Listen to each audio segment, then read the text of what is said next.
जिला हालचाल आज रही भद्रक जिला तथ्य देइछंती आम भद्रक संवाददाता अशोक कुमार नायक और उपस्थापन मु लहरिका पट्टनायक।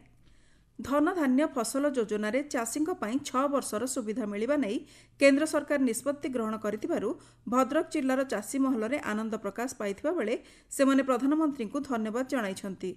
ए संपर्क में भद्रक जिलार तिहिडी ब्लॉक दोलसाही गाजीपुर ग्रामर चाषी गणेश खामुराई कहते केंद्र सरकार चाषी मानक पई जो 6 वर्षर योजना टाकू पूर्णांग करिसंती। ए 6 वर्ष भितर चाषी माने बहुत उपकृत हेबे एवं एई जो कृषि धन धान्य योजना को चाषी माने किपरि सफल रूपायन हेबे से बाबद आम जिला स्तरीय राज्य स्तरीय सर्व भारतीय स्तरीय चाषी माने एतरे बहुत उपकृत हेबे। खाद्य जोगाण और खाउटी कल्याण विभाग मंत्री Krishnachandra Patra Basudevpur block town hall ठारे राशन कार्ड वितरण कार्यक्रम में जोगदे योग्य हिताधिकारी मानकु खाउटी कार्ड बंटन करथिले। जिले में 12,000 राशन कार्ड बंटन करा धार्य लक्ष्य थिबारु प्रकृत हिताधिकारी को जेपरि वंचित करा न जाए सेथिप्रति जिला प्रशासन और जनप्रतिनिधि दृष्टि देबाकू से परामर्श देथिले। हिताधिकारी माने योग्य जो माने से माने कार्ड पाइबे। आमर टार्गेट दिया जाय भद्रक जिला को 12,000 तो सब बंटा हम आउ जो बंधु माने अप्लाई करना अप्लाई करंतु जदि अप्लाई रे किसी असुविधा होची से हमको जनातु आम तांकर प्रोब्लेम सॉल्व करवा समस्ते अप्लाई करें।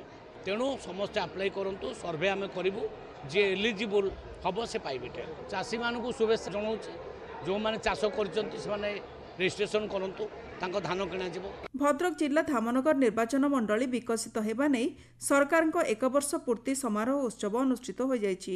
एथिरे उच्च शिक्षा मंत्री सूर्यवंशी सूरज जोगदे विकसित धामनगर स्वप्न साकार होई गाँ गहली रे सहर भली सुविधा मिलिबा उपरे गुरुत्वारोप करथिले। एथिरे शिक्षा स्वास्थ्य कृषि जलसेचन गमनागमन बन्या नियंत्रण जल निष्कासन क्रीड़ा आदि भित्तिभूमि और विभिन्न जनकल्याण योजना हाथ को निया जाई कार्य आरंभ करा जिवो बोली मंत्री कहिसंती। मंत्री श्री सूरज 5टी प्रकल्पर शिलान्यास करने सहित 400 रु अधिक प्रधानमंत्री आवास योजनार कार्यादेश हिताधिकारी को बंटन करथिले।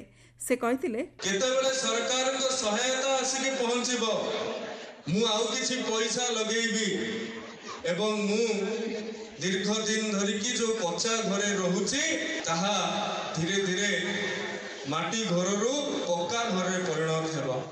ए कथा साधारण लोकटी स्वप्न देखिथिला ताहाकू वास्तव रे परिणत करुछंती यशस्वी प्रधानमंत्री देशर श्रीयुक्त नरेंद्र भाई मोदी। कारगिल विजय दिवस जिलार भगत सेना और अवसर प्राप्त सैनिक संघ समेत बहु सामाजिक संगठन पक्षर पालित हो जाइछि। कारगिल युद्ध में शहीद होइतिबा भद्रक जिलार चांदबाली ब्लॉक उतुकुड़ा पंचायत पांगुड़ा ग्रामर निरंजन बेहेरा प्रति विभिन्न सभारे विशिष्ट व्यक्ति और छात्र छात्री जोगदे श्रद्धांजलि जणाइथिले। विश्व परिवेश दिवस में सांसद अभिमन्यु सेठी विधायक सीतांशु शेखर महापात्र जिलापाल दिलीप राउतराय प्रमुख विभिन्न स्थान में जोगदे माँ पाई गछटिए अभियान में चारा रोपण करथिले। आसंता स्वाधीनता दिवस पालन पर संस्कृति भवन ठारे प्रस्तुति बैठक अनुष्ठित होईछि। जिलापाल दिलीप राउतराय अतिरिक्त जिलापाल सरोज दत्त जिला सूचना लोकसंपर्क अधिकारी कार्तिकनाथ मंडल उपजिलापाल सौरभ चक्रवर्ती प्रमुख जोगदे परेड प्रतियोगिता चित्रकला प्रदर्शनी रोगी को फल बंटन सांस्कृतिक कार्यक्रम आदि विभिन्न प्रसंग उपरे आलोचना करथिले। उच्च शिक्षा मंत्री सूर्यवंशी सूरज जिलापाल कार्यालय में उन्नयनमूलक योजना संपर्क में आलोचना करथिले।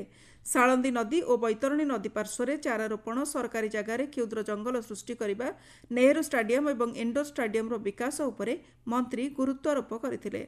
बालेश्वर फकीरमोहन स्वयंशासित महाविद्यालय छात्री मृत्यु घटना अखिल भारतीय विद्यार्थी परिषद पक्षर जिलार विभिन्न महाविद्यालय शोभायात्रा बाहरी नगर परिक्रमा करी घटना को निंदा करने सह न्यायिक तदंत करा जाय दृष्टांतमूलक दंड मिलिबा पई छात्र छात्री माने दाबी करिसंती।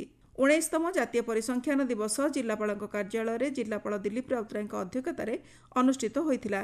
सामाजिक अर्थनैतिक क्षेत्र में विकास पई परिसंख्यानर सठिक आकलन हेबा जरूरी बोली जिलापाल गुरुत्वारोप करथिले। जिला हालचाल आज पई एतिकी। आसंता काली जिला हालचाल रे सुनिबे बलांगीर जिला संपर्क रे।